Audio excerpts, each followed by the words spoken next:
Good afternoon, everyone. My name is Cordell Carter, and it is my pleasure to welcome you to the latest installment of the Aspen Institute Socrates Program weekly webinar series. Today, we have an incredible topic and an even more amazing panel. The topic is moving from the performative to the normative, action for racial justice in the private sector. We have three panelists and a moderator. Firstly, we have Ayanna Parsons. Ayanna is currently a senior partner at Korn Ferry International. Before embarking upon her career in executive talent and leadership, Ayanna served as the global head of retail, consumer goods, and lifestyle industries at the World Economic Forum, where she led preeminent global discussions in Davos, Switzerland, on all topics related to her respective industries. We also have Melissa Tidwell. Melissa is currently advising a wide range of technology startups ranging from seed to Series D, while also serving as co-president of the Georgetown Technology Alliance and member of the advisory jury of the New York University Venture Fund. She is formerly Vice President, General Counsel, and Corporate Secretary at Reddit Incorporated, where she advised a wide range of legal and business matters and managed the company's legal policy and communications group. Before Reddit, she was Senior Counsel at Google, advising product, engineering, business development, and sales teams on a variety of Google products. We are also joined by Michael Aiken. Michael Aiken is a community builder and change maker who has consistently tackled challenges by committing to the idea that doing well and doing good are not mutually exclusive. Michael serves as the founder and president of Link Strategic Partners, a strategic communications, stakeholder engagement, and social impact consulting firm proudly based in Washington, D.C. In 8 years, Link has expanded from a small local shop to an international firm with hundreds of local, regional, national, and international clients. Welcome. Our moderator today is Dr. Michael Anderson. Michael is the founder and chief executive of Prototype Entities, and is an equity-focused management consulting firm that delivers solutions to maximize educational and economic outcomes for a variety of underserved populations. He has a PhD from University of Southern California, and is doing work all over the country on a variety of topics, ranging from diversity, equity, inclusion to strategic planning. With that, I hand the floor over to Dr. Michael Anderson. Thank you. Thank you so much, Cordell. I appreciate the introduction, and it's just a pleasure to be amongst such great colleagues with esteemed backgrounds. And so I just want to ground this before we start off, is thinking about the recent killing of George Floyd and why this topic is so applicable. We have to acknowledge as a nation and an international society where we are as it relates to racial justice. And so the recent events have really created a heightened consciousness around the historic and current constructs of institutional racism and how we can become anti-racist in both our society and also in professional environments. And so I want to lead us into our first question. I'm going to open the floor up to our esteemed panelists and ask and inquire, what does the commitment to racial justice and institutional equity look like within organizations? Ayanna, would you mind kicking us off? Thanks, Michael. I'd be happy to kick us off. I think what I would first say is, when we have these racial reckonings, because, this is, systemic racism has been around for over 400 years, and it's going to take a long time for us to drive sustained change. That said, what I've seen is a lot of corporate statements, and quite frankly, consumers, customers, employees in the private sector, they're tired and they want action. And what I do on a daily basis is consult with clients around these specific issues. And when I think about corporations, first and foremost, what they need to do is get their own houses in order. And what I mean by that is thinking about their own hiring practices, thinking about how they recruit, how they onboard, how they promote, advance talent, and not just entry-level talent. Because we typically see that pyramid where you have underrepresented minorities at the bottom, but then of course there are glass ceilings. And so I advocate in the work that I do to start at the top. And by top, I'm talking about boards, I'm talking about CEOs, CEO succession, what that looks like, the C-suite, because the statistics are staggering. When I think about boards of Fortune 500 companies, there has been some change, but, we're looking at maybe 8% Blacks, 4% Latinx, 4% Asian. And then when you look at senior leadership of those same companies, Black people hold about 3% of those roles, Asians 2%, Latinx 4%. And then, quite frankly, I look at the Fortune 500 and who is at the top. CEOs, there's 3 Black CEOs, none of these are women. And let me do that math for you. That's about 0.6% of CEOs. So by contrast, it's embarrassing when we compare that to the representation of this underrepresented talent within the US population. And that's only going to grow when we look at where the trends are going, the demographic shifts. So, and this data isn't even comprehensive. I'm talking about Fortune 500, but as my, colleagues on this panel know, there are thousands of other either publicly traded companies beyond the Fortune 500, privately held companies that may be private equity backed, venture backed, family owned. We need to shake all of that up.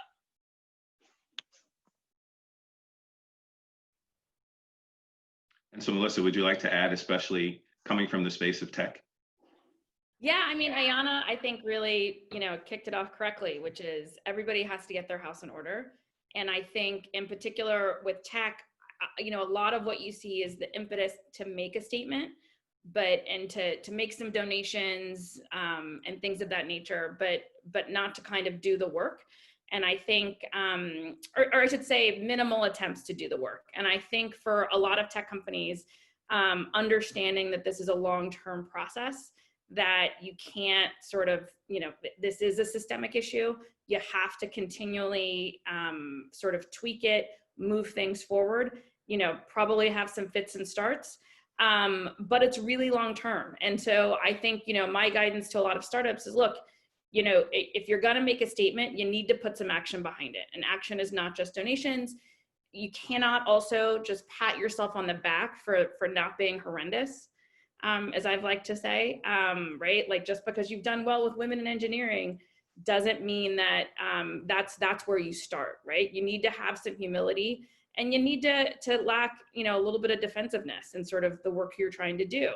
And finally, I think for companies not relying, as Ayanna sort of flagged, when you have the lower, more junior employees who are, you will find people of color, not relying on them to fix your problem. Right? Not asking them to take on the additional workload of not just doing their job, but at some level trying to be an executive and coach executives on how to do diversity work, particularly with respect to African Americans. No, I love how you framed that, Melissa. And you also uncovered some of the gender dynamics that exist within the space as well. And so I think it's a perfect segue into Michael and his work when you talk about communications, right? And so Michael leads strategic communications nationally. So Michael, love to hear your perspective on this question.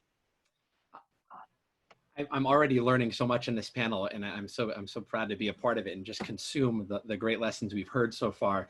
I think the way I look at it is people and businesses don't like to be uncomfortable. And so they'll do anything they can to stop being uncomfortable as quickly as possible. And so when you talk about performative and normative, I think some of the statements came from a place of, this doesn't feel right. What do we need to put out to make it feel right to get back to normal? And I think where I'm coming from is we're not going back to normal. We can't go back to normal. We have to go back to far better than normal. And some of that will require short-term aggressive actions, and much of it will require long-term sustained investment. And so I'm fine with all the statements, because either they are going to put companies on record that are already doing something good and that reinforces it, or they're going to put companies on record who are new to this, and now we have the receipts to kind of hold them accountable going forward. But it has to be more than trying to make you feel comfortable again. We have to really invest in that change. And sometimes that's by hiring outside people. Sometimes that's taking a really hard internal look, but it's often not waiting for someone else to solve it for you. It requires you to invest in the things in your own company that are going to make these changes longer. And I'd be happy to unpack that, but I really think we're in a moment where let's be uncomfortable for as long as it takes to get to a place where we can all be comfortable together, and that's going to take some time. So building upon what you just mentioned, Michael, when you talked about looking internally, I think this perfectly segues us into our next question. And so we know that real conversations about racial justice cannot be addressed within societal context without talking about power. Yep. The same is true for organizations, because power is central to how organizations operate. And to truly change, how much power shift to address racial, cultural, and performance dynamics within organizations to achieve equitable outcomes? I'm going to throw it out to the panel. Whoever wants to chime in first. Well, I mean, I'm happy to go first. I mean, when I think about power within a corporate context, to me, it's about access and exposure and opportunity, by the way, and who has it and who doesn't. And when I think about who sort of the colloquialism, who holds the purse strings, it is at the very top. So CEOs, boards have that power, and they can do something different. They can do something different around accelerated development for underrepresented talent. If they don't have that in their pipeline, I would challenge any executive on that, because I've heard over the years the talent doesn't exist. It's false. We've done a tremendous amount of research, not only at Korn Ferry, but beyond. We did a study called the Black P&L Leader Study. And what we found was that these Black leaders matched or exceeded the research that we had done around what best-in-class leadership benchmarks look like. We've also seen that typically Black folks, underrepresented minorities have to work, or at least feel they have to work much harder than their majority peers in order to just be acknowledged and seen. They get the tougher assignments. And so I would, again, challenge any leader who would say that the talent doesn't exist to take a hard look internally and think about, what are you doing from a performance review perspective? Many of those can be biased. What are you doing from a talent review perspective? That whole process can be biased. Who is running your succession planning process? That can be biased. So take that step back, again, to look at those internal processes and practices, because that's the systemic nature of all of this. It's those processes, those practices, those systems that we often don't challenge that are going to help us move beyond the status quo. I mean, yeah, I agree with you, Michael. I was going to let you go first because I saw you nodding aggressively in the Zoom. But look, I agree with you. I think there's really two things as you think about power, and I think particularly being an executive, one of which is sort of how are you assessing, sort of who should be in those roles. And I think oftentimes you see this all the time with diverse executives. It's not shocking that diverse executives have diverse teams, right? Or are the ones in many ways carrying the organization on diversity. And part of that, I think, is because, amongst diverse executives, you see an attempt to sort of look beyond what's on paper, right? You're looking for hustle, you're looking for grit. It doesn't matter that somebody may not have the exact specifics of the job that you were looking for. You're looking for mindsets, you're looking for drive, which oftentimes does not happen in the rest of the corporate world.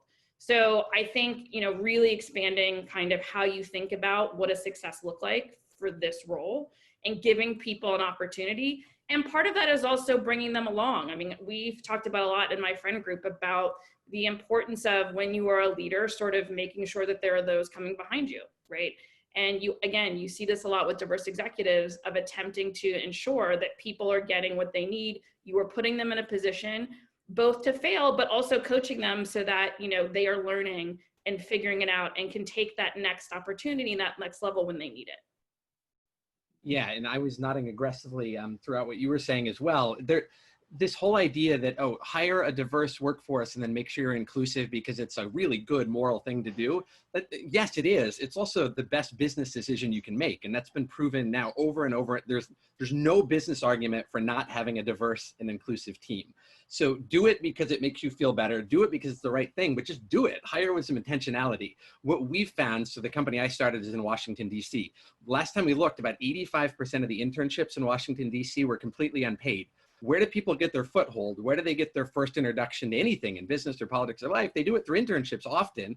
And if you have to come from a family with money and you have to look like me to get an internship, you've already started at that end of the ladder completely behind. So we need our associate internship programs to be paid in public and private sectors. We need to make sure those internship programs are connected to long-term hiring and HR practices. Then we need to make sure our promotion and compensation structures, which are two very different but related things. You can't just promote for a title and not compensate. Promotion and compensation structures have to keep up with that. One of the things that we've done at Link, we've got a paid associate internship program. It's not an internship program. We call it our associateship program. You're client facing, you get business cards, you get a professional bio, you get a professional headshot, you live on our website. So now whatever you're going to do after us, you've got all of that already in place. And if I look at my firm today, 65% of our full-time members of our team came out of that program. The other important thing about that, it's not just a student program. We have paid associate internship for people at every level of their career so that we're getting people in at every level of their career. Our youngest employee is 16, our oldest is 92. That makes us a better firm. So sometimes you have to create that to make it last, if that makes sense. Oh, it totally does. And so the through line that I'm hearing from each of you is not just focusing necessarily on the talent acquisition process, but also the talent development process. If we're thinking about disrupting power dynamics within organizations, right? And so I actually want to integrate a question from Tariq Tidwell, who asked, how should corporations invest in developing talent from high schools to higher education, particularly around areas in the tech space? And so when thinking about, again, this pipeline piece is how can we reach back even further? And I think that scaffolds upon what you just mentioned, Michael, of being intentional with your internships. But I'm curious to hear what you all have to say about that. Well, I'll start off since it's my fake cousin. Who's asked the question. So look, I think every organization has the responsibility to sort of think about what's in their local community and how do they respond to that. I think sometimes that might be that might be in the local high schools. Sometimes that might be, with a prison population. Sometimes that might be, you have to figure out what that is as your organization. And I think getting back to what are the things that you're doing that show and evidence your commitment to diversity, that is certainly one of them.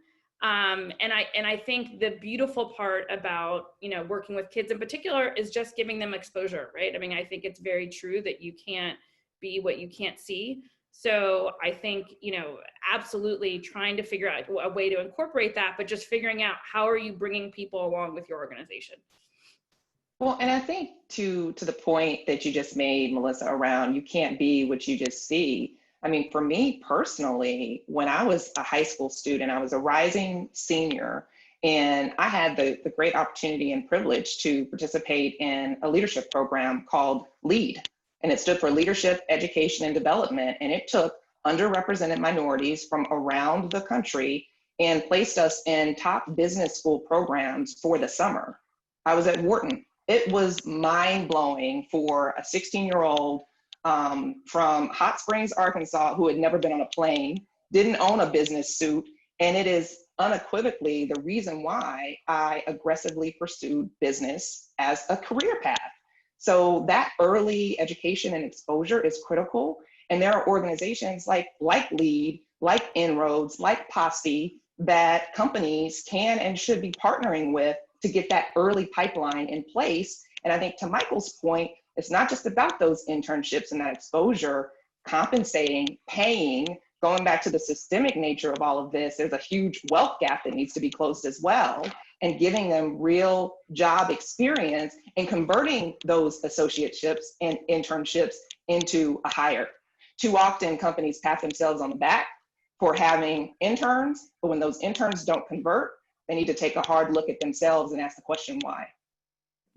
Yeah, and I would add to everything that's been said, pulling on Ayana's point, if you haven't done this before within your company, find someone who has. So we work with the Urban Alliance. It's a phenomenal program. They're in 6 cities. High school students, professional full-time placement for the year. We work with the Pivot program out of Georgetown University that takes formerly incarcerated individuals and places them in full-time work settings with all the training that goes with that. There are great organizations out there that can be a partner on this. The other thing I'd say to kind of heads of companies, I think this applies across the board, but often there's this expectation that loyalty should be what matters in the workplace, but often that loyalty only goes in one direction. So we expect people to be fully loyal, but we don't expect them to bring any of the things that happen in life to work with them. And I think if anything these last few months have showed us is that's ridiculous.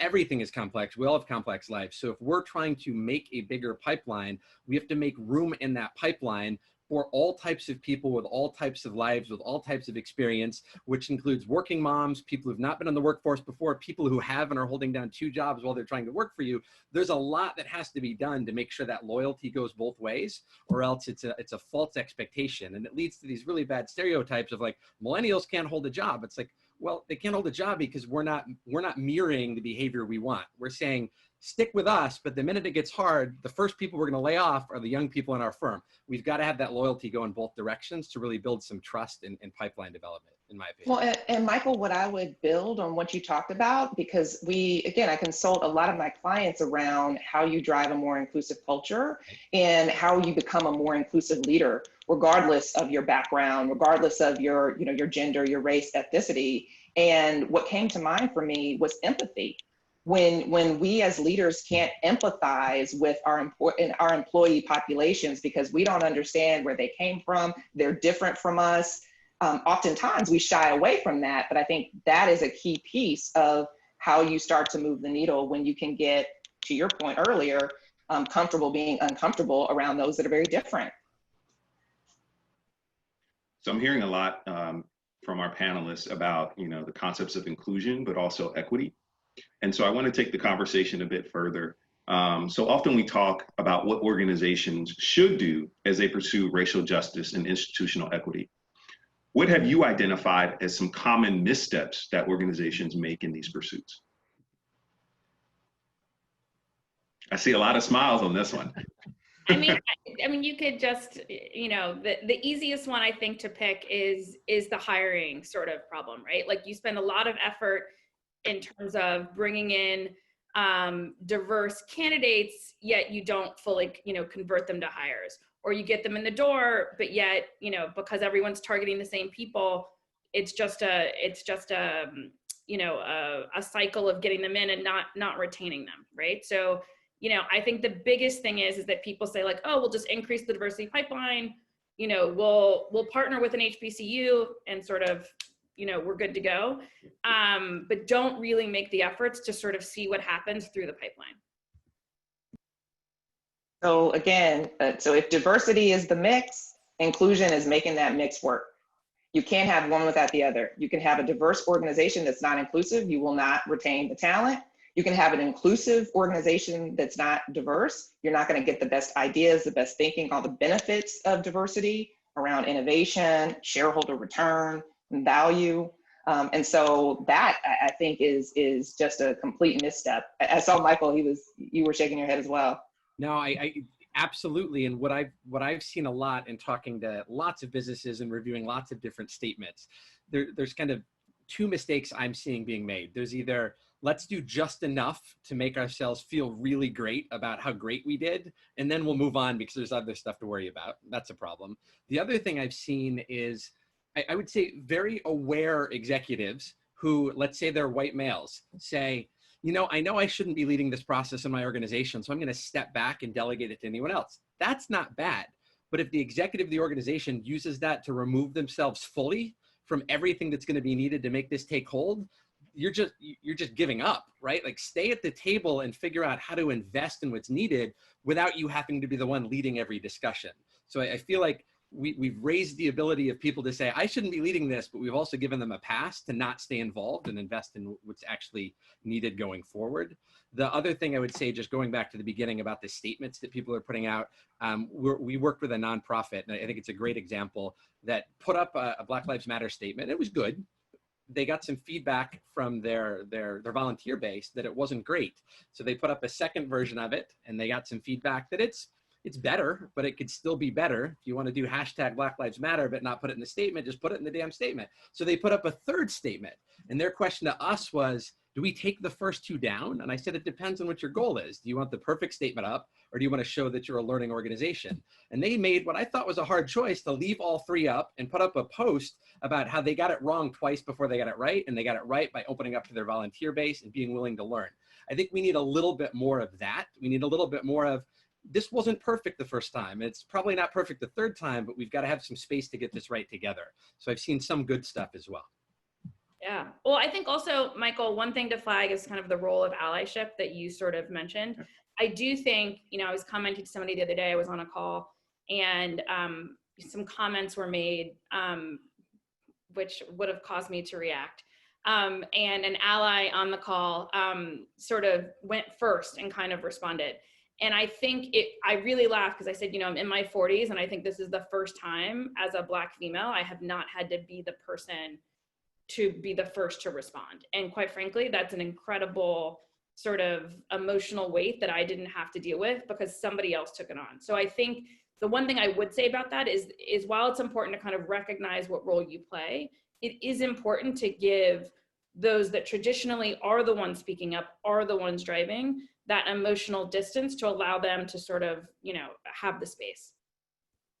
Well, and I think, you know, you weren't going down this path, Melissa, but it made me think about just the burden that Black people carry in corporate America. I mean, I've often said jokingly, but it's true. If you're not currently, you know, if you don't have the chief diversity officer title within your company, you are still looked upon to have the answers. It's not our responsibility to solve this. It takes those allies, it takes those leaders who don't look like us to do the hard work. Another point I just wanted to make, Mikhail, because I think you talked about you were asking about some of the missteps that companies and corporate leaders make. And going back to underrepresented talent, they face so many headwinds within a corporate environment. We tend to be over-mentored, under-sponsored, and that sponsorship is the key because that is how you get greater exposure, you get access to opportunities that will help you build those skills and get into more positions of leadership and power. And that starts to create the change and that trickle-down effect. I think great point. And you know, thinking about how organizations or supporting organizations with just pivoting or making that pivot and allocating resources to this work, I think is critically important. It's one thing to talk about it, it's another thing. And I think that it shows the organization's position within the space is when they actually allocate resources, whatever it may be, to the space. I want to take a question. There's a question by Dr. Elena Harper in the chat box. When you talk about pipeline, one thing I noticed is that it still often falls down to quote unquote good fit. What would you suggest for folks who are hoping to be some of the first to change the culture in these organizations, and to the folks in my case as a Black woman who find themselves in these positions? I hate that word, fit. Because I mean, so it is the catch-all for the reason why someone isn't good for a role. Oh, they're not a good fit. But then you have to unpack that. What does that actually mean? And what we typically find with the word fit is that it's usually around tradition, preserving, in some cases, the status quo. It's about what we've typically seen be successful. And so I advocate for more discussions around culture add and what does that look like? Because when you harness the power of diverse perspectives, diverse backgrounds and experiences, they should be additive to your culture. And again, we also know, and the reason why we're having this conversation is because these organizations need to do the work to transform their cultures to be more inclusive. So it would suggest to me already that if we focus on fit, that is just maintaining the status quo. I think that's a great point. Yeah. I think the only thing I'll add is, I mean, Ayana's correct, but I think in particularly in tech, that's certainly a very common criteria. I don't have a great answer other than to say, I do think what sets tech apart is sort of passion and loyalty for sort of the products that you're supporting. And I think, you know, always having that mentality, as well as quite frankly, seeking out where there is diversity, right? You see this all the time. that when there is a diverse exec, you get more diverse candidates because people are interested in that relationship, right? It's much easier, for people to overcome, I think, that culture fit, concept when there's somebody there who looks like you, or, you've seen participate in diverse scenarios. The only thing I would add is I love when people say they're not a good fit for the organization, but they can't define what a good fit would be, right? That's an interesting one. What we've done, and it was touched upon before, is you have to align your review process and your performance development process to what you uphold as core values. So at Link, it's attitude and approach is number one. Number two is value and versatility. And number three is technical ability. So are you bringing your best every day? Are you looking to be coached? Are you coaching?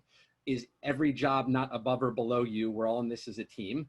Number three, technical ability, and we do it in that order, not to take technical ability away, but in most jobs, the technical ability is the most trainable thing. You need to be a better designer? Here, let me help with that. But if we put technical ability at the top, we take away everyone else who just needs a little bit of technical support, but has mastered the first two. And so we have to align incentive structures with what we say we want. And then we have to, frankly, provide the coaching when we need all of us to get a little bit more development. The same executive coach that works with me in my organization works with our brand new intern. It's part of the professional development we have. It makes me a better leader to have reflected what my team thinks I need to work on. It also gives them access to executive coaches in their very first job, which will help them be better executives in my company or if they leave. And that's a good thing. So Michael, to your point, you talk about just leadership development, in particular executive leadership development, and why it's so critical, and how you've been intentional around providing the same levels of professional development and support to everyone in your organization, right? So meaning that you're thinking about that succession planning, you're thinking about developing your next cadre of leaders, whether they stay with Link or not.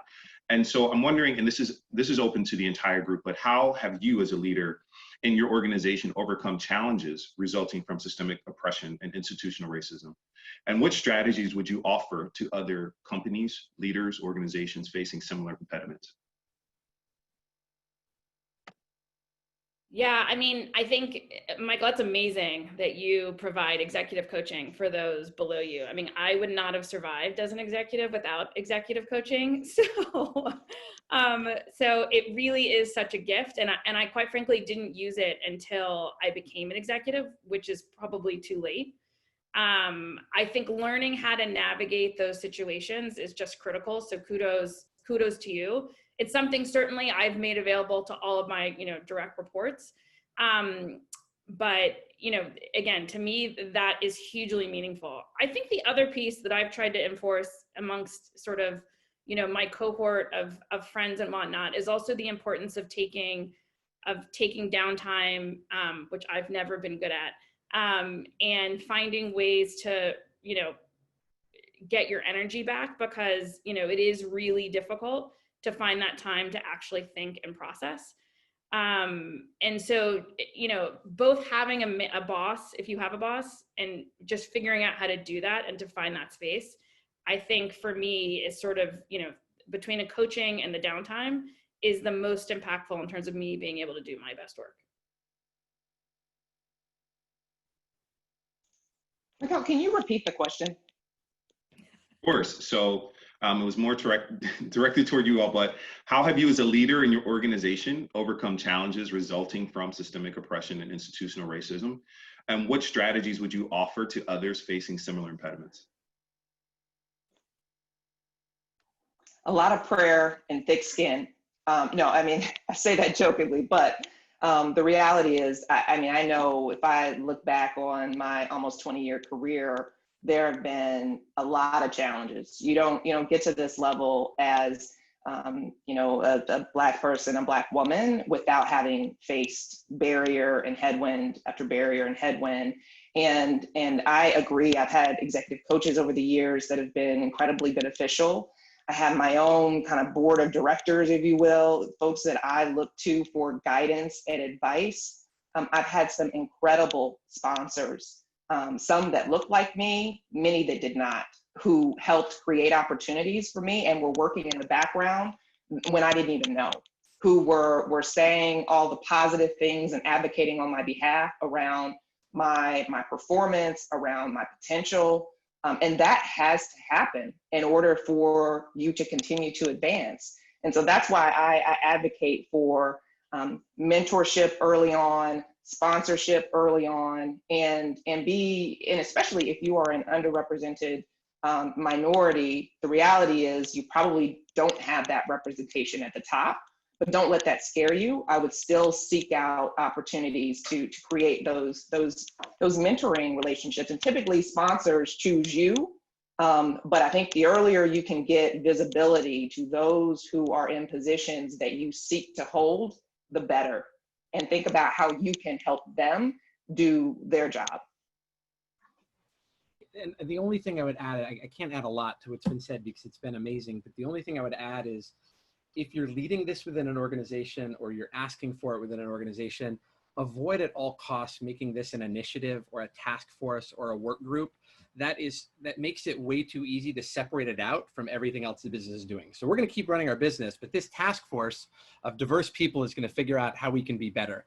It's got to be, the task force aren't bad, but it's got to be layered into everything else you do. It can't be like a half-day training on how to not be a racist organization or implicit bias or whatever and these are all good trainings. We're doing some of them in our company. They're all good trainings, but you can't do that and then be like, it's solved. You got to do that the same way you would do training around sexual harassment, and the same way you would do training about continuing development. It's got to be just core to the DNA of the firm, not an add-on. And if we make that choice, it also removes the pressure to get this right every single time. We're not going to get this right every single time. A lot of us are going to get this wrong quite a bit, but if it's a commitment to a process, you're going to get it right in the long term. And I think that's a really important thing for organizations that are trying to come to this. So building upon that point, Mike, you talk about, really operationalizing the work, right, or cross-functional areas. And that's a lot of what I support organizations with. What recommendations do you have for organizations to embed the work more so in a cross-functional way, but also I would say to respect the work in a cross-functional way, right? Because we understand is that, to your point, I've been in professional environments, even when I worked for other organizations, where there was a committee or a task force that was created, and you all are the DEI group, and you all should go and figure it out and then come back with recommendations or evidence-based recommendations. That's great. But in particular, when we talk about power dynamics, it becomes difficult to navigate through that problem space. In particular, when you're reporting to someone else, you don't have positional power, you don't have positional authority to make decisions, right? But you're tasked to do the work and move it forward to see concrete results for the organization. So I'm just wondering, how have you positioned people in your company to navigate through that problem space, and also for others that may have experienced that as well? So one of the things we've done at Link that I think has been very helpful. So let me just give you a statement, and then I'll tell you specifically about Link. The statement is most executives really like command and control, and that's how they know how to manage. This isn't going to be solved through command and control. So when like groups are talking about things that you're not involved in, that makes most executives really nervous. These are the types of things where you need to be creating space for lots of people who aren't you to talk about this, and then also provide a really safe space for those recommendations to come back to you. So we have to get comfortable with a lack of command and control for these really to take root in an organization. The other thing that has worked for us, and this is different for every organization, is some of the discussions I can lead, some of the discussions we can lead as a team, and some of them we can't. Some of the times we need to be bringing in outside people. We've got a Changemaker series where every Thursday we're bringing in the best people we can find around the world to tell us their story. It's amazing how much discussion we can have when we're talking about someone else's story that sometimes you can't have due to power dynamics inside your own story. And so tell your story, talk about it, bring in other people, learn from their stories, provide space for folks who want to read and respond that way, provide space for people who want to speak openly, and provide space for people who don't. If you're holding a Zoom call with your team and all your people of color have their video turned off, you might not be as welcoming of an organization as you think you are. We've got to provide space for these discussions to happen where they feel right. And sometimes that's not going to be with the constraints of a 9-to-5 staff meeting. And I think we've got to get okay with that for this really to take hold. One thought that I had, and just to thinking about your question, Mikhail, was redefining or rethinking just this chief diversity officer role, because you talked about diversity task forces and councils, and I think historically the role of a chief diversity officer has been under-resourced. They haven't had the people resources, the financial resources, don't necessarily report directly to the CEO, so aren't sitting at the table with the executive team. And when that's the case, you don't have that power to be able to enable change. And what I've seen work well when there are diversity task forces or where there are these councils is they have to be comprised of the most senior, most powerful leaders within an organization to actually drive change. I work with a lot of clients that I can't share their names, but one in particular that we're in conversations with has this exact setup, but guess who is leading that diversity task force and council? It's the CFO of the company. And so that is, I think, what more organizations have to do if they want to move the needle. Yeah, I think, Ayana, it's right. It's about who has the authority to make people in the organization in a cross-functional way do what needs to happen. And I think oftentimes, whether it's a committee, whether it's a chief diversity officer, it's more of a suggestion box as opposed to an action. And so I think, to the extent that whatever you do, you give people the authority to say, here's what we need to do for recruiting. Here's what we need to do for retention. Here's what we should do in terms of development. And they don't have the authority to make those things happen, then it's never going to work. I think that's a great point. I'm going to take a question from a participant, and I'm going to direct this to Ayana. I'm just given your interaction with executive leadership and also boards. Oftentimes, CEOs and corporate boards may recruit diverse candidates and still choose candidates who will sustain the status quo. Example, a Black executive who doesn't necessarily challenge the status quo. How do we shift that paradigm to ensure diversity in thought and systemic change? Well, the word that comes to mind is empowerment.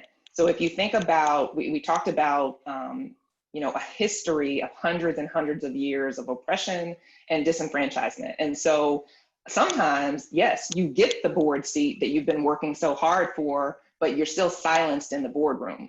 So how do we make sure that we enable that same development? And it has to happen around boards as well.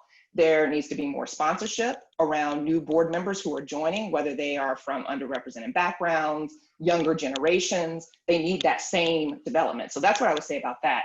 The other point that I would just make in thinking about boards, and there's not a client or board that I'm working with where diversity does not come up as a topic.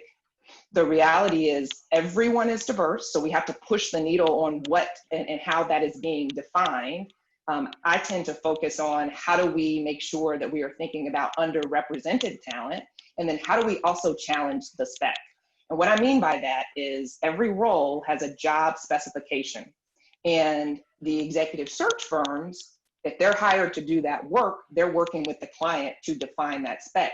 Too often, what happens is a board or whomever else will sort of give the spec, and that spec will not be challenged. The big problem with that is when you think about hiring for experience versus hiring for potential, there's a complete disconnect. And let me explain. For boards, the typical profile is we want a sitting or former CEO because they're going to be able to provide that guidance, that experience, that advice. But when you take a step back from that, you are already excluding 99.9% of the underrepresented talent because they haven't held those experiences. So we have to challenge more. Okay, what actually are you thinking about in terms of the unique experiences that you need that are going to balance the skill sets that you already have on the board? And oh, by the way, when you bring in other functional leaders who haven't been the CEO or other subject matter experts, they can add tremendous value to your board. You have to be open to that though, and we have to keep pushing. And then again, once they get onto the board, there has to be that same development, that same sponsorship so that their voice is not silenced. A great point. Michael and Melissa, do you want to add on just as executive leaders in your respective spaces? You want to go? The everything obviously that Ayana said resonates so much. I sit on a lot of nonprofit boards, and in addition to having the right people at the table, you need to let them be the experts in what they're experts in. And that might not always line up with, like, I asked the board once that I was chairing, who are we trying to recruit for this? And they said, a person of color. I said, that's the whole definition. Who do we need? Right. Well, we need an attorney. I'm like, Right. right. You didn't say we need a white guy when you recruited me. You said we need someone who knows communications and is connected to the community. So let's start with assets and then make sure that's reflective of what we're trying to bring in. So I think the definition part of it becomes a key thing as well. That just makes my skin crawl because it's Right? such a check the box Right. exercise, right? Like why is it, oh, just go running at a person of color? And again, continuing to push on what are the experiences that you're looking for, the background that can complement what you've got in terms of the rest of the composition of the board. Yeah. Melissa, I saw you cringe as well. I mean, listen, it happens all the time, right? I mean, I get this all the time, having been a GC, right? That I will get called in specifically to check a box, right? And then somebody who is 20 years more senior to me, white male, will get the role, right? So I think, part of the issue is for people, and again, this is where I think executive coaching is extraordinarily important and useful. Figuring out, I think, especially the more senior you go, how to sort of ask the hard questions and to push and say, so you think you need X, but like, take a step back. Like, what are you missing? Like, what perspective isn't there? And sort of both asking the question, whether it's related to the board, whether it's to other executives, and kind of, how that represents itself around the table. Whether it's in interviewing, how do you ask the hard questions to sort of push people to think differently and maybe open their mindset, I think is certainly something over time that I've gotten more used to. And I think is, extraordinarily important the higher you move up the ranks. I think great point, Melissa. I actually want to take a question, and this question is actually pushing me to think more expansively. We're talking about diversity, we talk about inclusion a lot, but often what we see in space is that the experiences of people of color get lumped together into one pot, right? When we know that that is not the case, right? And so I want to take this question from Alejandro Lara.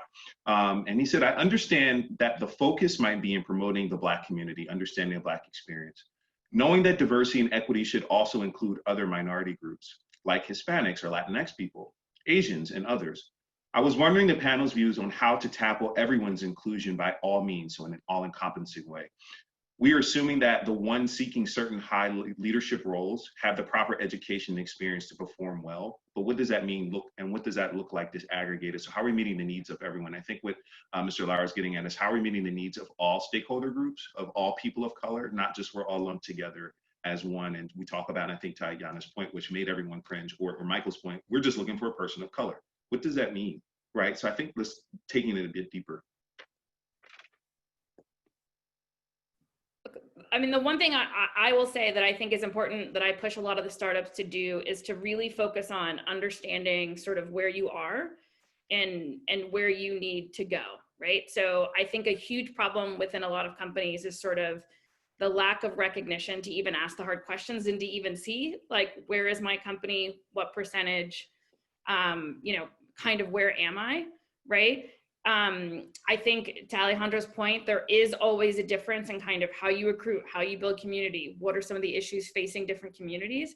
But again, lumping people into one category does, I think this is why you see when people talk about diversity, traditionally, what the outcome is usually beneficial to white females as opposed to people of color.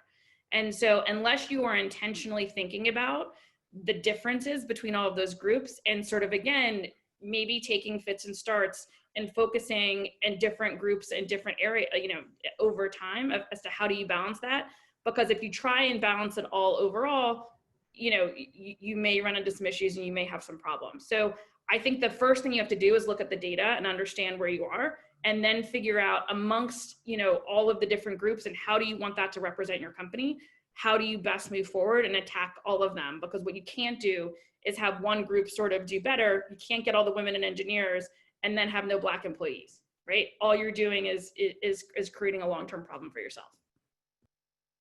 just to, I think, build on what Melissa said, and just a thought, and I don't know that I have the full answer to that question, but it's a great question. And I opened, my commentary just talking about some of those disparities when we think about those who are in senior leadership roles, those who are in, the boards of Fortune 500, and it was all under 5% across the board. When I looked at Latinx, when I looked at Asian, it was a little bit more on boards for African Americans, but incredibly underdeveloped relative to the population.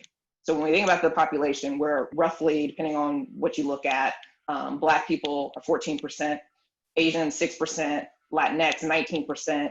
And if we look at where the demographic shifts are going, it is going to expand substantially. I think the data that I saw recently was in the next 5 years, there will be an additional 6.2 million Latinx people within our US population. So that would suggest that if we're thinking inclusively around diversity, equity, and inclusion, that it has to include all of those underrepresented populations. But I think to Melissa's point, some of these corporations are resource constrained. When I think about chief diversity officers and how do you phase the work, I think that's quite frankly how we've made the progress that we've made on gender. Still a lot of work to do. Also, to Melissa's point, it's typically benefited white women.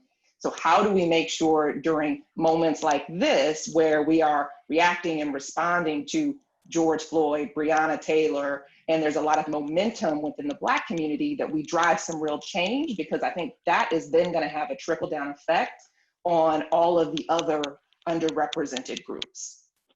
The chief diversity officer thing is fantastic, right? Like, responsibility without authority is an awfully hard thing to figure out. So if you've made someone something with a title, but they have no budget and no authority that's independent of what they've been given, it's performative. How do you make that normative? Taking it back to the title here.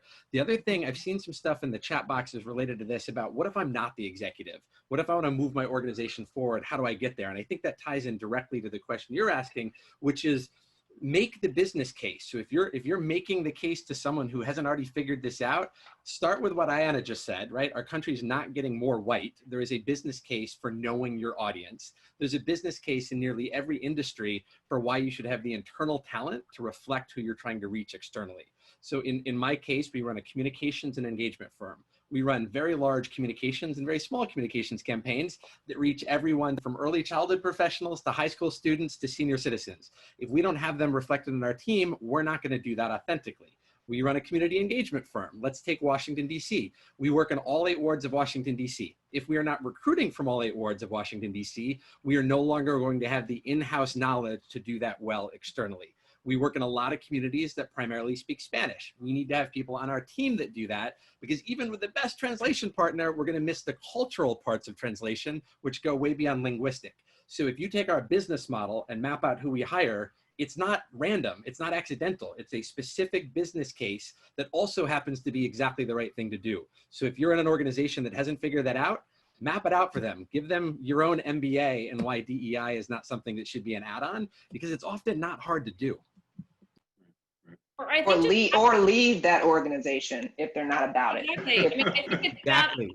I think it's, as a junior person, it's asking the hard questions, like, hey, haven't seen anyone like me walk through the doors, right? Like, how are we thinking about this? If the organization can't answer the questions, then it is the wrong organization.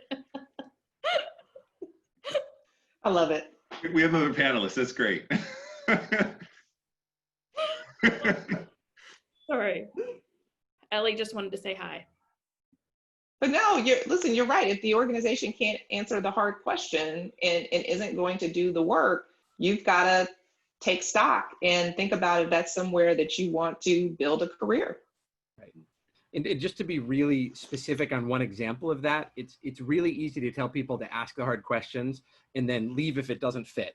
It's really hard to do that in an environment where other jobs don't exist, right? So I think it's on companies often to provide anonymous, safe ways for those hard questions to be asked if they're not set up yet to be able to ask them in a board meeting. How can you ask questions of the principal or the company that can't be punitively used against you to try and move that organization forward? I think you all are really touching upon an important point when you think about someone that's more junior in an organization that's trying to move the needle in terms of just DEI within an enterprise, right? And so I parse it out and approach it and look at it through this way of, you have the moral and ethical argument, and then you have the business model, as Michael said. And so often what you'll see is that people lean into their experiences, is particularly when they don't know the business model and how to articulate that to leadership that's driven by numbers, that's driven by data. And so they lean into the cultural side of it, which is, and we know that there are implications around culture. We know that if an individual or an employee feels included and inclusion is there, they feel valued, right? They're motivated in the professional space, that's going to lead to heightened performance. So we know that that is important. But when you think about from an executive leadership standpoint, many executive leaders are looking at the data and they're making data informed decisions. They're not really as attuned to the cultural argument. And so I think that there's a lot of capacity building that needs to happen, that we should probably be working on within organizations in terms of allyship, of building the capacity of people to articulate in a way that represents both the cultural or the ethical argument and also the business case. I think that's right. I mean, the other point I was going to make is I think that's also, though, some of that frustration is in terms of being able to drive impact and facing some barriers is the reason why there are such high rates of entrepreneurship amongst Black and brown people who are saying, I am opting out of that corporate structure. And you need both.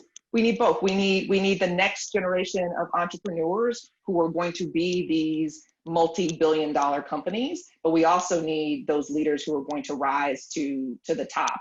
But I just wanted to make that point as well, because I see that often in the work that I do. Thank you. I think that we're just about at time, so I think this might be the time for me to turn it back over to Cordell. We're only about 3 or 4 minutes left. This has been a great dialogue and conversation, by the way. It's been fantastic. Thank you all so much. I'm especially moved by the line of discussion, what do younger employees do?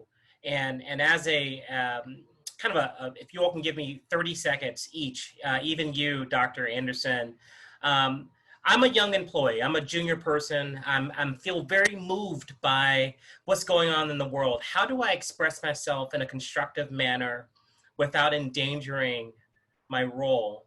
Just real quick advice. Michael, please. If you're not in an environment where that's going to be welcome, find a risk sponsor within your organization to help you with that. Find that person who's going to give you the cover to say what needs to be said. Risk sponsor. Ayanna, please. I would say first, try to have the courage to speak up. I think sometimes more junior level or younger employees may feel like they have no voice and they may feel like they're invisible in plain sight. But if your company has put out a statement, your CEO, your chief communications officer, that means that there is potentially interest in doing something different. I would reach out to the head of HR. I would reach out to the chief communications officer and or the CEO and ask for a private meeting to share your recommendations and perspective. And I think more young people would be surprised that they might actually get that meeting to start the dialogue. Because you're not calling them out publicly via all staff. You're person to person. I like that. Melissa, sorry. I think it's a little bit of what Ayanna said. I think it's important.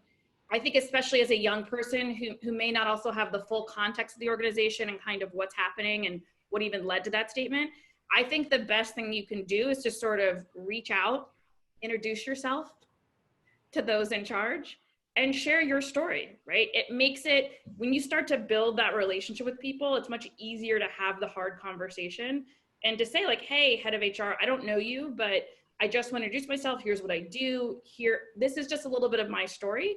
And I think as you thought about the statement we were making, here was my reaction. I just wanted you to hear my perspective. I think when you lead with I, as opposed to you did something wrong, it's a completely different conversation. Personalize it, the discussion. Michael. And so I think building upon everything that was said, I totally agree with all of the panelists. I would say twofold: leaning into the mission and also the values of the organization, right? So aligning whatever it is that you're going to say and what your concerns or where you want to see transformation or change, aligning it to the mission of how we do work and how this is embedded into how we do work and why it's important. And then also the values. This is why we do the work. I think that that will get the institutional buy-in at the executive leadership level that might see some or realize some change. That's fantastic. Never forgetting that you are employed by some entity. And so you just can't say and do whatever you want. That's just not how it works in the world of adulthood. So thank you all so much. This has been fantastic and informative. And I admit that last question I asked for my own reasons. I talked to a university dean last night. He was asking those same questions. Ladies and gentlemen in the audience, a fantastic panel today. This is the second part of a 5-part series. Next week, we have Johnny Taylor, the president and CEO of the Society of Human Resource Management, in conversation with Dan Porterfield, who is the president and CEO of the Aspen Institute. They'll be talking about leading sector organizations like a think tank like Aspen and a business association like SHRM in very perilous times. So their view from the executive perch is going to be one of great interest. So you don't want to miss it. It will be live streamed and not recorded. So either you see it in action or you don't get a chance to see it at all. So please sign up. That's August the 4th. Thank you all again, and we'll see you next week. Bye.